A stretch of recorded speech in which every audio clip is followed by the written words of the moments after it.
you're feeling tired and you want to keep going when a break is forced onto you and you're forced to relax. It's crazy what happens, because I know the first week in quarantine and in isolation, I remember being like, oh man, I don't want to do anything. So I just didn't work out for like a week and a half because I was kind of sad. And then I was like, you know what? I realized that like my core foundation is my love for that freedom in movement and my love for working out and just for testing my body's limits.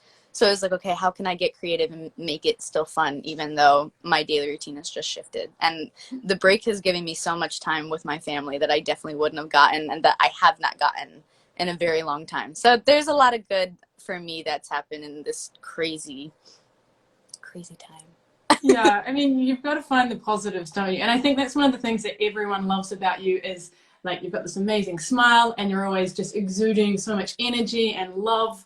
I mean, do you find that sometimes you've got to save a little bit for yourself rather than giving all your energy and your love to everyone else? Have you learned over the years to kind of maybe filter Laurie so that she can keep a little bit of herself for you and for your family? Yeah. Yes. All of that. And it took a while to learn that because, I mean, when I was 16, I went from waking up, going to practice, competing, or going to physical therapy or whatever it was. And then I went back home and it was just the same routine every day for a very long time. And so when that was kind of flipped and switched and suddenly it was like, okay, you're traveling, you're now kind of a public figure at 16 and you are going to meet a lot of people and you're going to have a big social media following. Being this kind of happy-go-lucky person comes very natural to me, and I love it very much. It's something that I try to hang on to as much as I can, but I was burning out pretty quickly because that's still a lot of energy to give to a lot of people, and I'm kind of one of those that when I walk into a room, I don't mean to, I'm still learning how to navigate this, but I take up all the energy, and I feel very connected to everything, which leaves me feeling pretty exhausted. So it's been a really interesting journey trying to figure out how to monitor that and how to keep a little to myself and keep some for my family too. Yeah, I see you've got some pictures behind you. I was going to be nosy and ask, is that your family? Who's in the pictures behind you? Yeah, so there's me and my dad, me and my family, my brother, I have my friend Emily, my sister, and I have my grandma, I have my mom, and it's like the main peeps. And I also have my dance partner from Dancing with the Stars, because this is like my childhood, not childhood, but like my younger self's bedroom. So I haven't quite updated those photos, but I don't think I really need to. So Have you found anything, like now that you're back in your childhood room, have you found any things? Like, is there anything, have you found any of your old leotards or anything like that? actually, yes, exactly that. So out of curiosity, I wanted to see my Olympic warm-ups just because I was like, okay, I'm home. I haven't seen them in a while.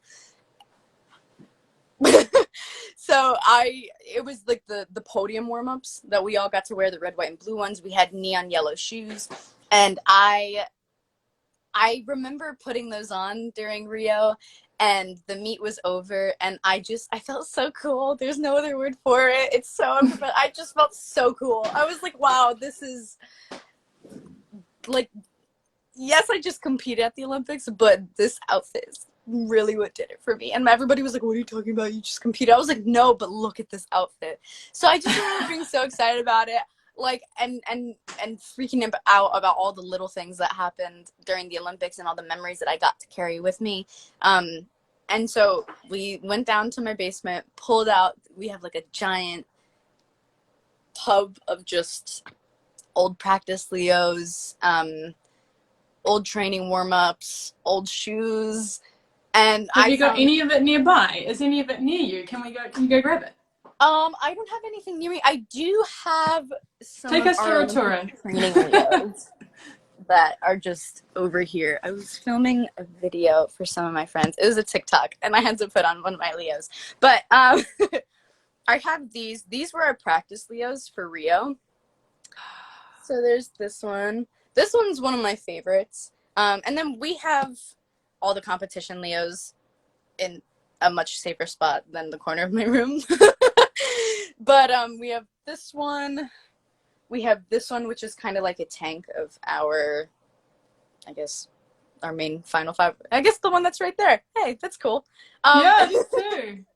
And then we have this one, which is actually, so we had multiple Leos in, like, or during Rio, and we did like a little fashion show and we all put on different Leos and we had just everybody pick out which one was their favorites. This one is so beautiful, but unfortunately we never wore it because we had so many other Leos that we just had our heart set on. So this was one of the Leos that was a possibility to compete with. Oh, what a And shame. yeah, I mean, we had so many beautiful ones, but this was one that we kind of left for a just in case moment. I love the arm because it's just, but it's cool. It's just ombre out, and mesh sleeves are my favorite because they're comfortable. But yeah, so we had this one as one of the possible Leos that we could wear. I have this one as another practice training Leo, which we did end up wearing at some point. And then I have this one that I wear at Olympic trials. It's not an Olympic Leo, but it is a national team Leo. And this one was a lot of fun. I like the material of it because it's super stretchy. So when I'm competing, I don't have to worry about feeling anything. When I get really nervous, I can kind of get a little sensory. So it's like when it's so tight and constricting, that makes me very uncomfortable. But whenever it's like mesh sleeves or it's a Leo that fits me Right. really well, I don't have to think about it, which is really nice. It's interesting you say that because I was talking to a fencer the other day and she was wearing a bracelet while she was fencing. And I was like, wow, that seems like it would be annoying to me.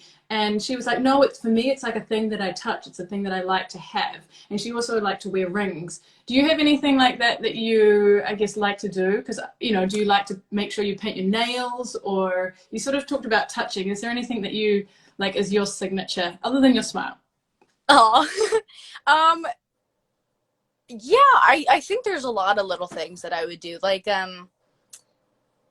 I was taught from a pretty young age belly breaths when you get really nervous. So put your hand on your stomach and you take a deep breath and you watch your stomach go Let's do in and some. out. Talk me through it. Yeah. Okay.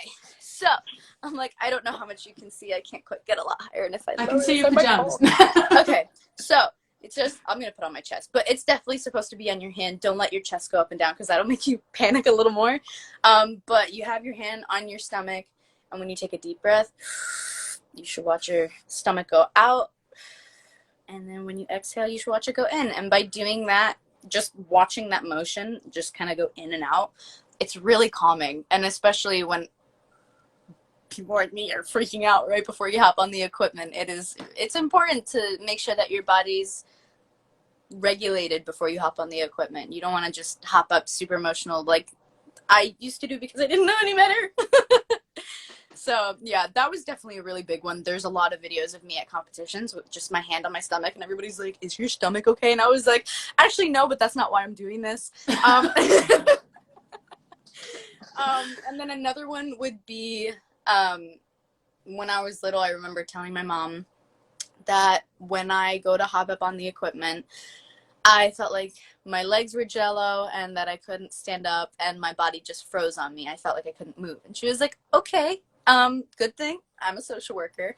But here's the thing. We can pick a lot of different stuff. I know you know belly breaths. I know you know to do positive mantras right before you go. But what my mom used to tell me, and I was like, oh, she's pulling her mama into this. Like, that's how you know it's going to be good. And she was like, what my mom used to tell me is that if you see something that you want, you have to put your hand on it and you say you're mine. And she was like, so when you go out there, you touch the equipment right before you compete and you tell the equipment that it's yours. And I was like, okay, I don't know if that's gonna work. And I remember being curious about it. And I remember, I think it was one of my nationals, I had my hand on the beam right before we competed, and I was like, okay, you're mine. This feels extremely odd and weird. And I was like, but you're mine. And I saluted and I hit a really good routine. So I don't want to say it was a superstition, but I started doing it pretty much everywhere, just making sure that I grabbed it. And I was like, you're mine, and that's it. Like, me and the equipment, like, we're working together. You're not working against me. I'm not trying to work against you. We're trying to do something really cool here. So that was really helpful when I was It's young. interesting you say that because I'm going to play this here, and I actually noticed, and maybe I've skipped a little bit too far ahead, but I noticed you did that. I saw you do that, kind of talk to the beam, and I just thought you were doing your thing, but now we know what you were doing. Yeah, there's that. There's a lot of it is, most of my nervous tics are nerve related. Surprise.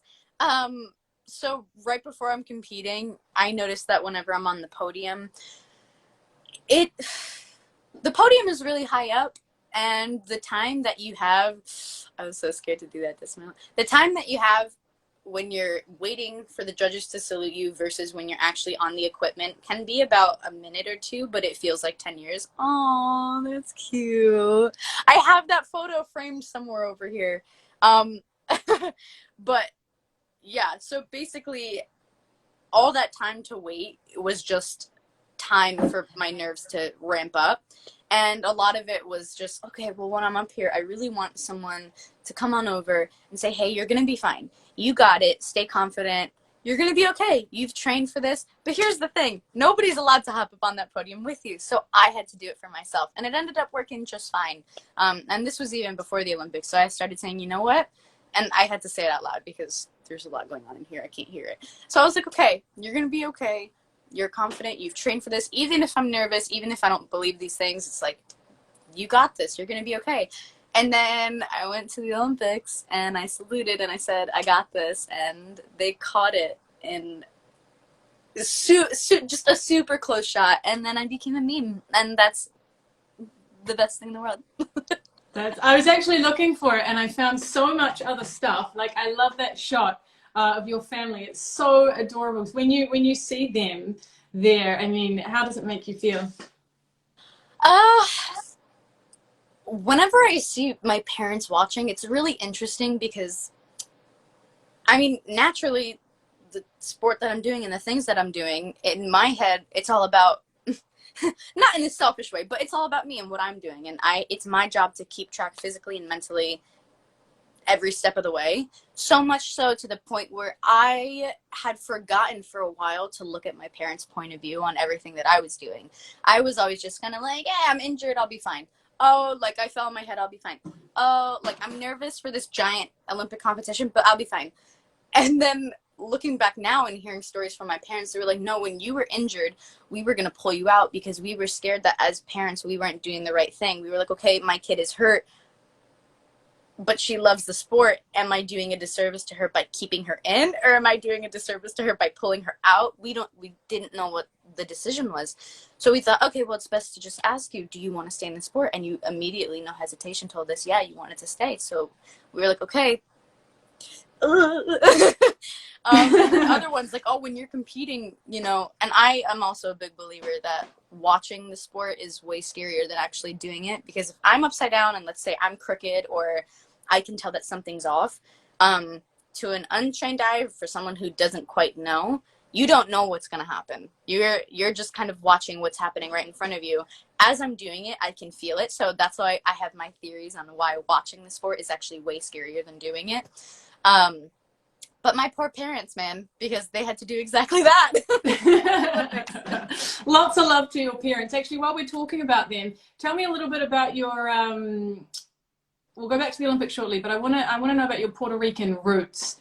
Who's the connection there? So it's actually both parties.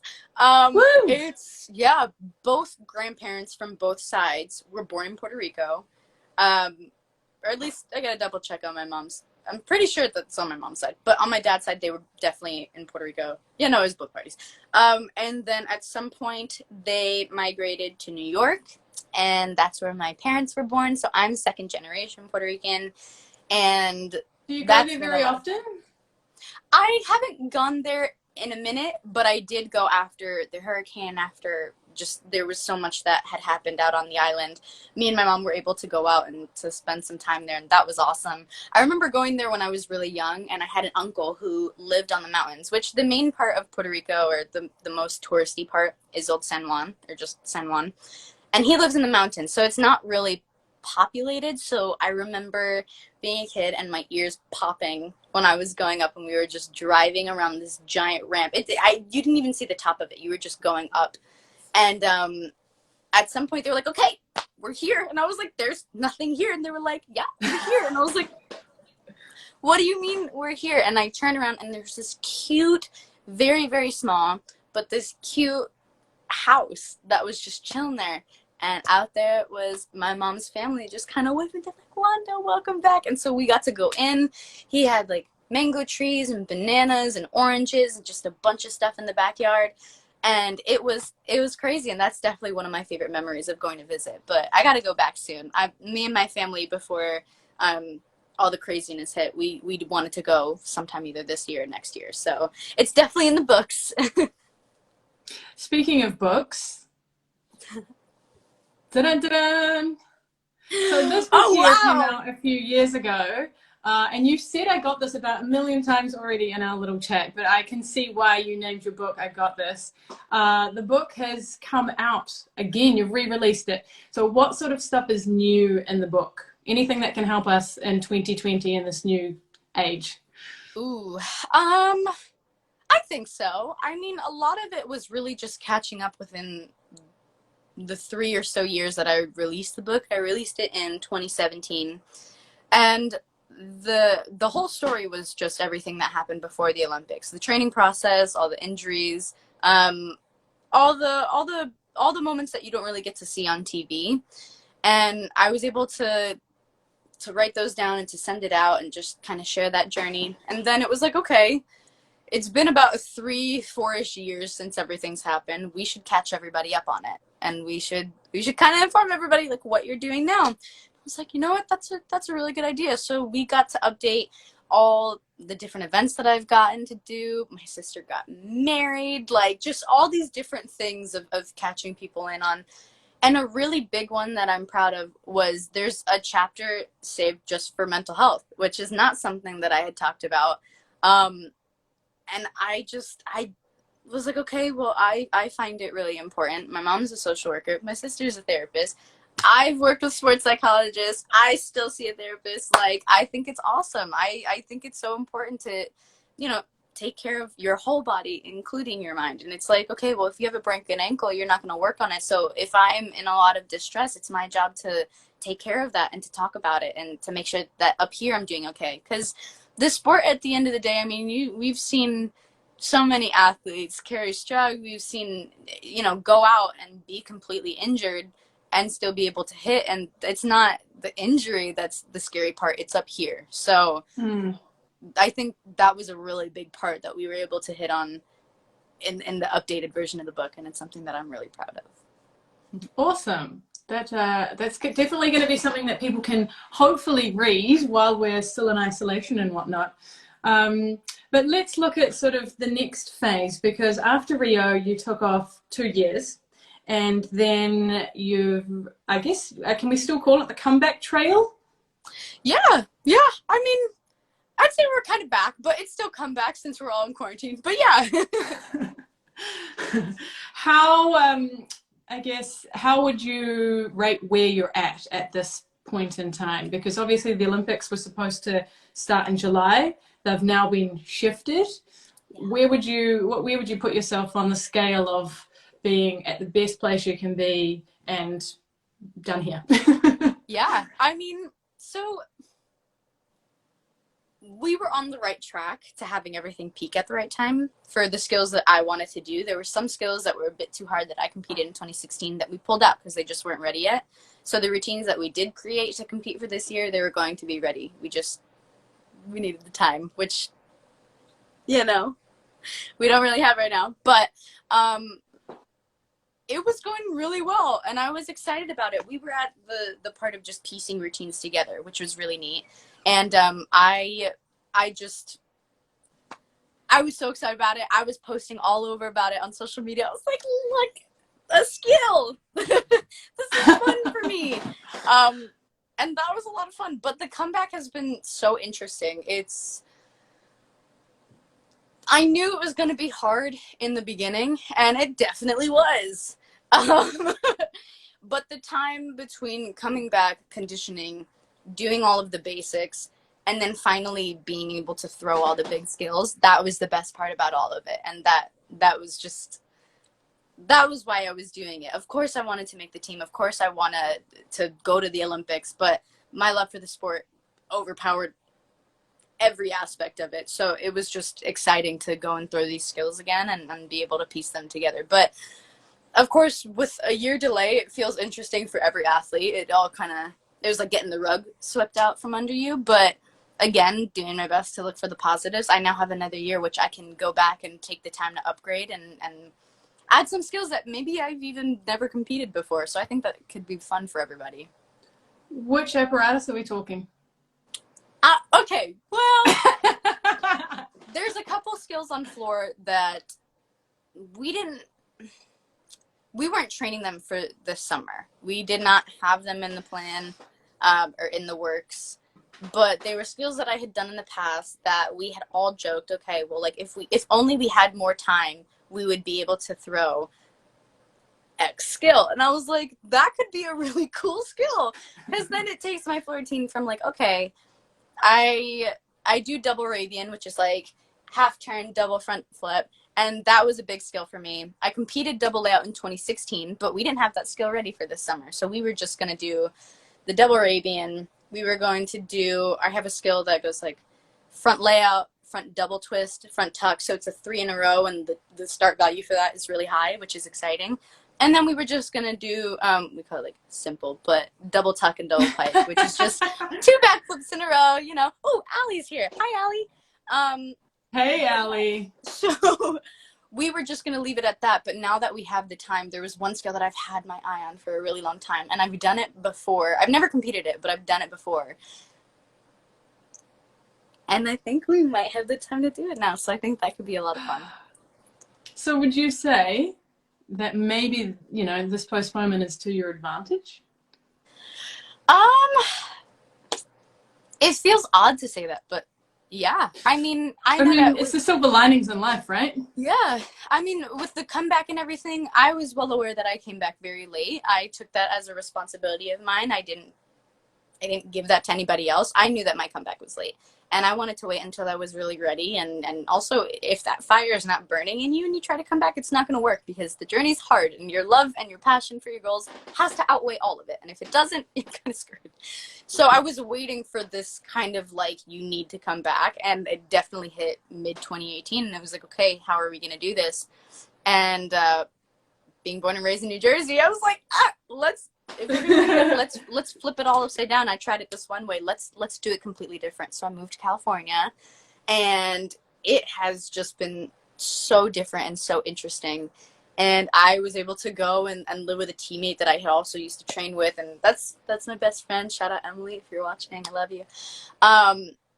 But we knew it was going to be a really short amount of time, and we had it planned. And thankfully, the timeline that we had set out, we were always around those lines, which was so good. But now that we have more time, it definitely feels, it feels for me like I'm going to be a lot more prepared, even though we had that plan. But it's comforting, more time.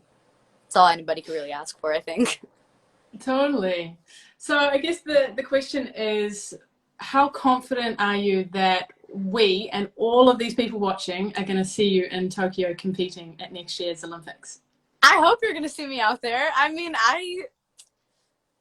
here's the thing also, because I can't discredit any other athletes. We have some really awesome girls that are up and coming. And from what I understand, so for the Olympics, for gymnastics, you have to be a senior to go ahead and compete at a Worlds or an Olympic Games or at a senior meet in general. So that means 16 years old and older. And so now the rule was released that in 2021, the girls who turned 16 in 2021, so if they were 15 in this year, they weren't eligible to compete at the Olympics. They now turn 16, which means they are allowed to compete and try out for a spot. And I was 16 when I went for the Olympics, and nobody really saw me coming, including myself. So surprise! Jazz hands. Yeah. So like, of course that was a goal of mine, but to actually have it done, that was mind-blowing for me. So I can only imagine that that's going to happen for so many other girls. And we have a lot of really awesome juniors turning seniors. We have a lot of seniors who are already awesome. So I think the journey is going to be a tough one, but I think I can keep up. So we'll see how it goes. Because I guess we've had the Fierce Five, the Final Five. This might be the Fighting Five, or is it too aggressive? No. I mean, so here's the thing, and I don't think that they've changed the rules just yet. I know they wanted to go back to 5 in 2024, but for this Olympics, it's 4. So I was like, Sorry, what? Fantastic Four, first four? I don't know. Like, we might have to come up with a bunch of different names, but that's actually a big reason why we named ourselves Final Five, was because we figured, okay, indefinitely now the team is going to be changed to 4 girls. And we were like, it's our last one. And we know that Marta's been around for a very long time, and this was her last run. So we were like, okay, it's final for everybody. But yeah, that's a big reason. So only 4 girls. That leaves a short margin. There are 2 spots for individual finalists, which is interesting. I feel like I should know how it works, but I'm still learning how it works. So technically 6 girls get to go, but the 4 girls who are on the team are the 4 girls who would get the medal. So if you know, God willing, we're able to do as well as we always do, when we would medal, those 2 individual finalists would not get the medal because they weren't on team. So they can compete for their events. I hope I got that right, but yeah. But I guess that's the tricky thing, though, and you kind of hit the nail on the head there, that it is so competitive. Like, you are competing at a time where everyone is so good. The younger girls are getting better and better, and like, we have to mention Simone. It's like competing against someone who's just out of this world. Like, what is that like for you? Cool. I mean, like, I am competitive 100%. I mean, it makes sense, but I'm also kind of one to, if we're on a full-fledged sprint and everybody's trying to get to the end of the finish line, 100%, like, I'm going to be running for the finish line. But if I have time, I'm definitely going to stop and smell the roses. Like, if I know everything's going to be fine in the end, I'm going to stop and take a second to just see what's around me. And I have so many cool things that I've pulled, especially going from the Olympics, like going out and seeing Allie's literal 7-second first tumbling pass. Every time my jaw was dropped, every single time. I mean, I was mind blown. There's not one time where she did it and I was like, oh yeah, no, that's casual. Like, every single time I was like, okay. I'm gonna play this while you're talking about that. Oh, please, I love. So this is the team event. I love it. But it's the same concept with all the girls that were on the Final 5, and especially with Simone and everything that she does. There's never one time where she tumbles and I'm like, it's cool, I guess. Like, no, every time my jaw is dropped, and I'm in awe of all of our girls. I'm in awe of everybody.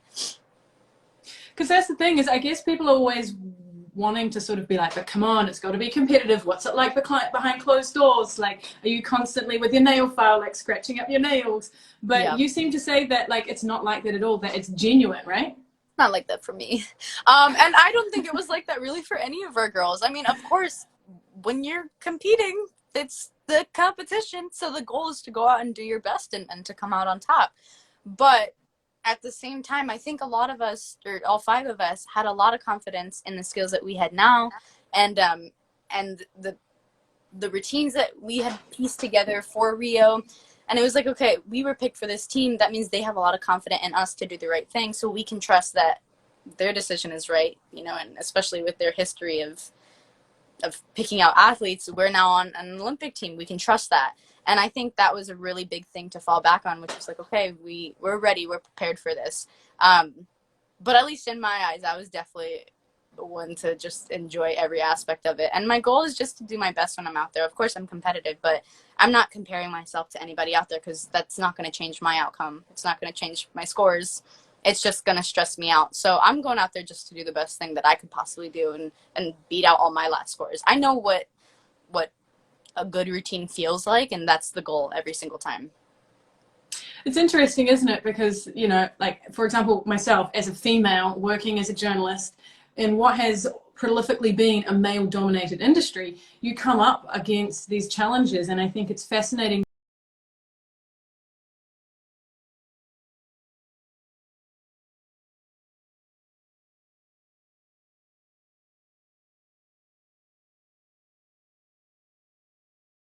Them, or you just rise above it. Yeah, and I mean, here's the thing, like, again, these girls were always so supportive. You can hear when we're all competing, you hear all of them cheering left and right. And I remember competing in beam finals, and because again, at least for my point of view, and a big reason why I thought it would be interesting to not postpone the Olympics, was because there were a lot of countries who could not train right now, and that's not really a fair shot. So it's like, at least in my eyes, when we're out there and we're competing, I want everybody to do their best, so that way I know that if I do end up medaling, it.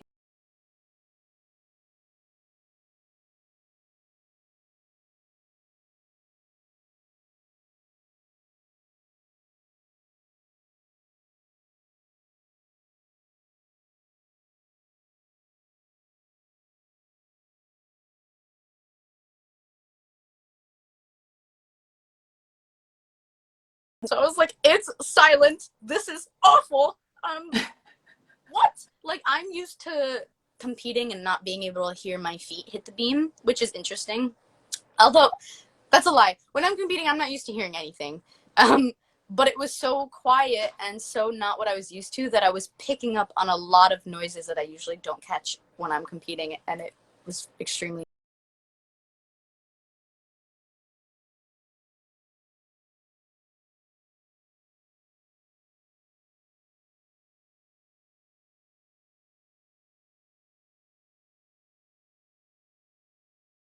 If you listen to the beam finals video, they are screeching, not even screaming, they're screeching at the top Yeah. of their lungs to make sure that the gym did not go silent. And I thought that was awesome. Do you know what made me laugh is that I could hear some people saying Lauren and other people saying Laurie. So I was kind of laughing. I was like, what do you prefer people calling you?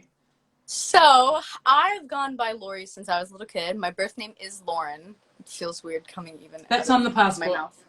Um, but yeah, I started homeschooling in the third grade, and so from kindergarten to the third grade, all my classmates, all my teachers, everybody called me Lauren, which is I responded to it, so that's cool. But even when I was a little nugget and I was running around the house, my dad would always say Little Laurie," like that was my kind of nickname. And then when I started gymnastics, there were already two Laurens that were in my group, and they said, "Okay, we can't have a third Lauren. You're Laurie now." And I was like, "Cool," because my dad already calls me that, so that works. Just call me Laurie. And I was like, "I think that suits me too. I have no problem with it." And so my name has been Laurie for the longest time. Although my Starbucks name is. I got a lot of Hey, nicknames. it could be worse. It definitely could be worse. Oh yeah, I mean it's my middle name. It works. It makes sense. I really like it. Um, I've been called Lori, Monkey, Bean, Little Nugget, Nugmaster Flex. If we're talking about my dance partner from Dance with the Stars. Uh, There's people lolling about you being called Zoe. yeah, everybody's like, "Why is she called Zoe?" It's my middle name. It's not like a random like, "Hey, what's your name? How can I help you?" And I'm like, "Oh, I'm Samantha." Like, no, like my middle name is Zoe. It was named after my mom's grandma. But yeah, no, if I'm ever in public and my mom doesn't want to cause a big scene, she'll say Zoe, and I respond to it, which is cool. So what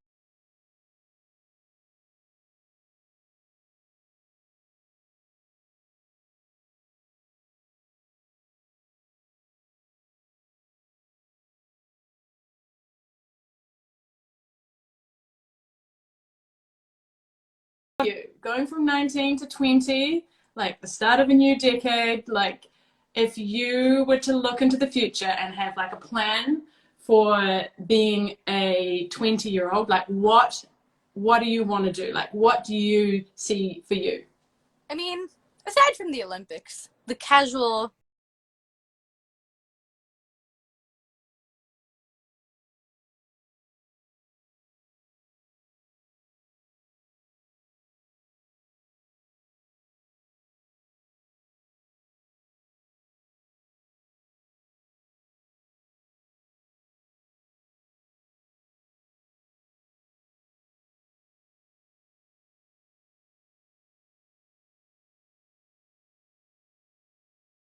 Since I was a little kid.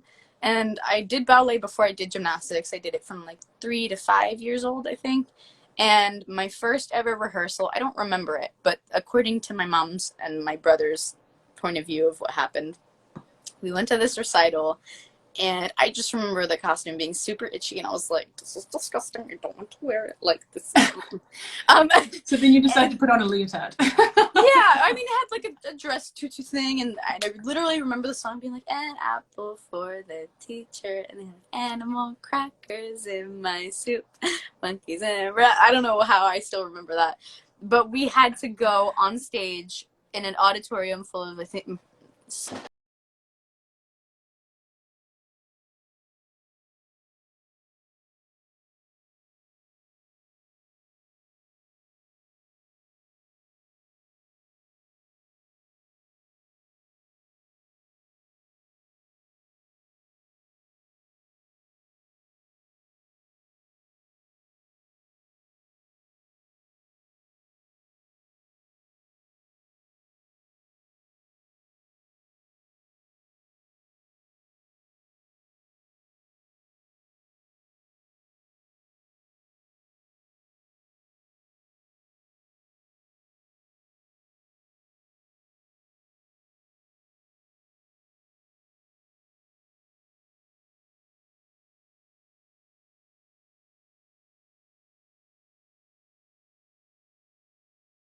so I think that entertaining and always being the center of attention in a good way and in a purposeful way and in a way where it's like, okay, yes, I'm doing this to entertain, not to just kind of exist in this standpoint.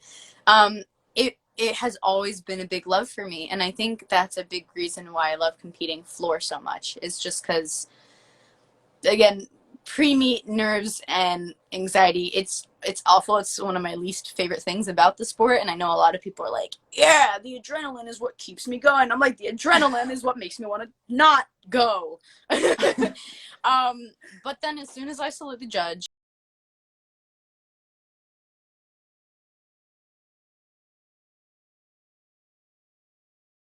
it's a part of Zoe. me. Yeah, it's Zoe. Um, it's obviously me. It's a part of me, but it's almost like a full human switch. Because I 2 seconds ago was just like freaking out. I mean, like for Olympic trials, I was literally like throwing up in the corner because I was so nervous. It was not it. Really? Yeah, yeah, I get really nervous before meets.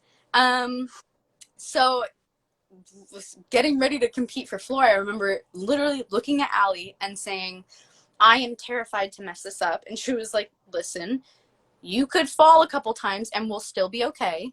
And I was like, but I don't want to fall. And she was like, no, we're actually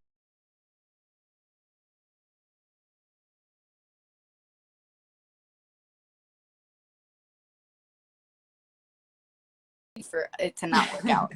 And she was like, I so love that remind your, positive energy. yeah, well, yeah, but she was like, remember, no matter how nervous you are, if you come back to another Olympics, if you don't, if you stop competing, if you keep going, it doesn't matter. You can try to like recreate and synthesize this moment as much as you want, but you're never going to get this exact moment again. So go out there, have a good time, and know that this routine, it's not going to happen again. The people in the crowd, nothing is going to be exactly how it is right now. So take it all in and have a good time. She was like, please just have fun with it. And I was like, okay, I'm still scared, but thank you, Mama Allie. And like, I went out and saluted, and that was it. I remember I got into my opening pose, and there was a camera in the corner, and it, again, just complete different person. I went from like being nervous and shaky and saluting the judges to turning and getting super suave and calm and looking at this camera and winking at it. And then my music came on, and that was it. I was dancing. I remember hearing it just like pulsing throughout the arena because it's like party music kind of. And I usually know, and every athlete has like, or every gymnast has this one skill where it's like, okay, if I finish this one skill, I'm good for the rest of the routine. I don't have to worry. I can have a good time. So I did my first pass. I was like, oh, thank God. Did my second pass, and my second pass at the time is the Arabian, the half turn double front flip. And I have to connect that to a jump for a 10th bonus. And so my biggest fear is always, what if I land and I can't connect it? That scares me. And my landing is wonky. What if I don't know where I am?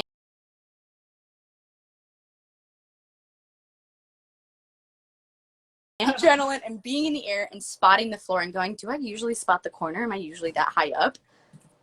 I don't think I'm usually that high up. And it's so funny. There's no time to think any of these things. And yet I have like a whole book of like, I gotta say, I don't think I've ever done an Arabian this high. And I'm trying to decide, do I want to open up earlier?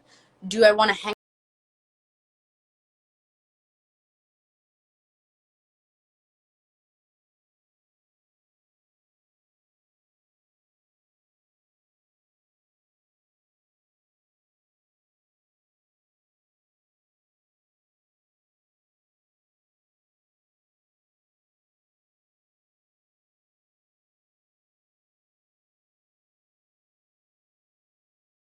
more? The people clap. And I was like, you know what? I like this.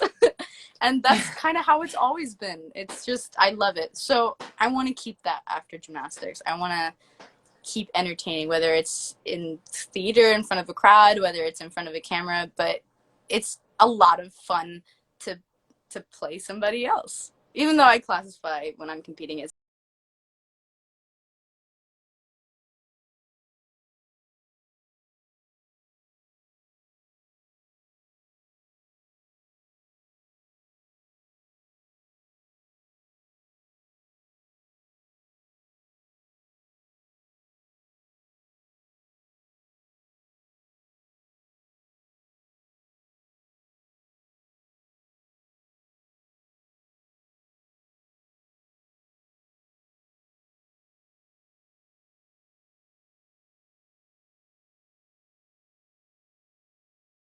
I love working with kids. I love kids. I think they're so sweet, and when they're young enough, they have no idea what they're doing, and that's a lot of fun for me. Because I'm like, I can teach you things if you want. But in terms of actually making it a full-time job, I'm not too sure if I want to stay on gymnastics as heavily as I am right now. Of course, I want to be involved in the gym. I'm going to be involved in the gymnastics for world forever. It's a given. Yeah. But in terms of career, I think I want to sprout elsewhere. I think that could be a lot of fun too. Amazing. Well, it's been so nice to talk to you. This is an easy one. What is one thing that you're grateful for today? Ooh, the thing that I'm grateful for today is that I get to spend so much time with my family and all of my family. I have 2 siblings, I have my parents, I have my dogs. So it's I'm so grateful to have that time because I live in California now and everybody's still in New Jersey. So I don't really get to see them that often unless it's over FaceTime. And to be able to go downstairs and have all the inside jokes that I had with my brother when I was little, that makes me very happy, and I'm grateful for it. Amazing. Well, all the very best for your training, for isolation, for spending all the time with your family. And we look forward to seeing you on your journey. Enjoy the rest of Jazz Day, by the way. Should I Jazz play the music Day. again? Oh, thank you so much, and thank you for taking the time. I hope you're staying safe as well, there it too. is. Ooh, jazz hands! Okay, ready? One more. All right, we'll let you jazz away. Have you got training now? Yeah, I'm gonna go work out in a few, get moving a little bit. All right, okay, well, take my spirit fingers with you. All the